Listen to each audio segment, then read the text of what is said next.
would you agree with me that the government and institutions have orchestrated crises before in order to be able to implement change? Yes, no? You can have your own thoughts on that. I think yes. And if that's the case, I agree with you. Bitcoin for sure has systemic risk at this point, for sure.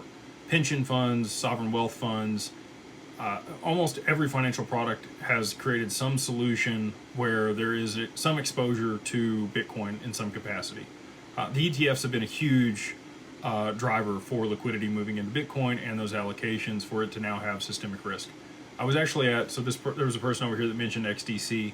The first event that XDC put on in Austin 2.5 years ago, they had a professor from the University of Texas, UT Austin, come and speak on Bitcoin and systemic risk. And at the time, we did not have the ETFs. This was back in, well, I guess it's longer than that.